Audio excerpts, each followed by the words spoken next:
It's amazing. It's like amazing. Do you see the joy emanating from her? I mean, there's just no way you're watching this and not smiling. So grateful. Like, I'm grateful, sis. Like, I mean, when I think about my life, like, I'm 48 years old. I'm from Camden. Looking like you're literally 38. It is a blessing. I see no wrinkles anywhere, nothing falling, I'm just nothing waiting. dropping. I'm waiting for the day I gotta go get a little tuck, a little nip, and a little, I'm gonna do it too. Trust. If I start seeing that thing fall too much, trust and believe. You're not gonna need it. Look But at how I'm you gonna look get now. it. Sis, I will get it all. Help! Somebody come get this girl. But you know what? You're There grateful. is this quote, right? That talks about my friend just sent me this quote, but it's saying something in the likes of, not, aborting the blessings of today, right? Mm-hmm. By wanting something else and remembering that what you have today is a result of the things that you prayed for and hoped for in the past. You know what I mean? Like, if you really think about where we are today, we're living the life of something that we prayed for, that we hoped for, that we dreamt. You know what I mean? Like, think about whether it was 10 years ago or 15 years ago. We're sitting there praying for acting jobs, praying for relationships, praying to direct. All of that for joy, right? All of that. And when you could wake up and say, I'm literally living in the life of something that I prayed for and hoped for. So why should I complain about something I don't have right now? And that in itself helps with making the choice of joy, which is what we were talking about earlier. And so it's like, when you think of that gratitude, it makes that choice of joy an easier choice to make. It is. I'm telling you, it's something I believe about gratitude that will make your day okay. Like, if you take a second to think about what you didn't have before and embrace what you have right this second, I'm sure that most of us, no matter how bad things could look or seem or feel, we could look at our life and say, wow, but I've come a long way. Like, I've come a long way. I have what I have right this second, oh my God. I can remember so many days crying and praying and hoping and believing and all of that to have this. I am okay. And when we think about the things that God has taken us through, why would we think that a trial, tribulation, situation, that God can't help us through that? That's right. 100% track record. That's what I have to actively remind myself of. You know what I mean? Like, he has 100% track record with me.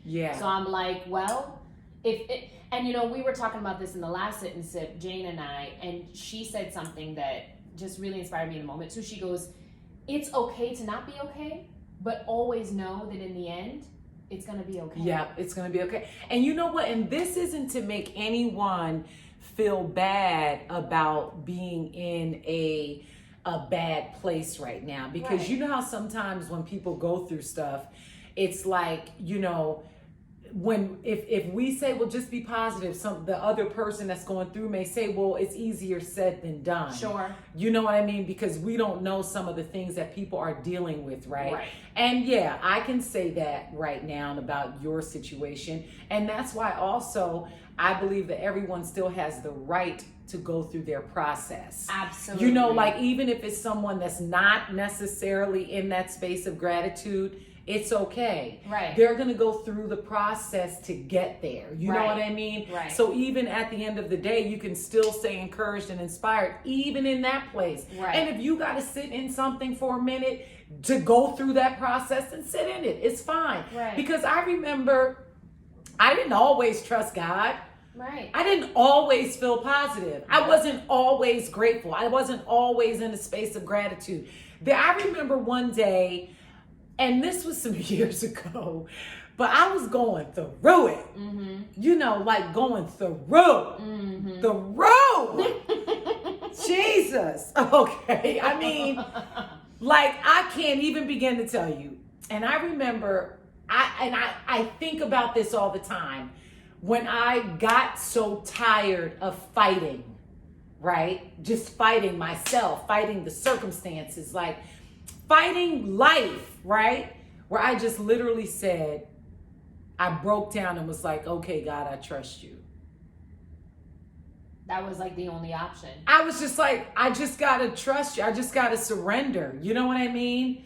I was like, I trust you. Did I really trust him when I said it? No. But I believe by faith I would. Okay. Right. And I'm not lying. Fake it until you make it. You feel me? I was like, it had to become my mantra. It had to become, you know, my words of confession. You know how the scripture says, as a man believes in his heart, so is he. You know what I mean? And I was just like, I just got to say it until it just, that the words that I'm speaking takes root in my heart, and I just let go and trust God.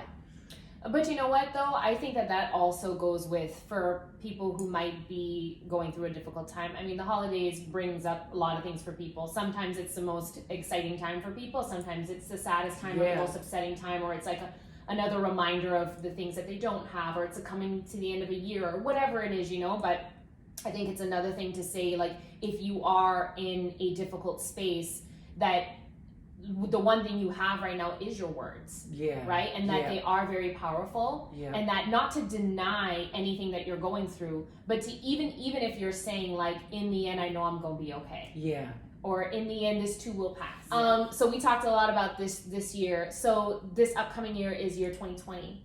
I've had a few people talk to me about this upcoming year, and what I love about it is that I'm hearing a lot of 2020, which is perfect vision. So we talk about hopes, we talk about dreams, we talk about now vision for 2020. What is one thing that you see for yourself in 2020? Wow. One of the things, you know, right now, it's really all creative. You know what I mean? Like, for me, like, and you better sip, because I'm not drinking this by myself. This is a sit and sip.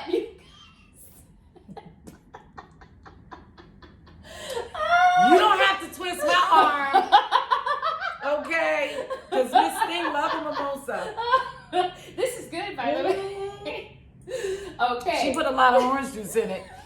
I was like, honey, we want a splash of orange juice, okay? I put more. Okay. I put more champagne.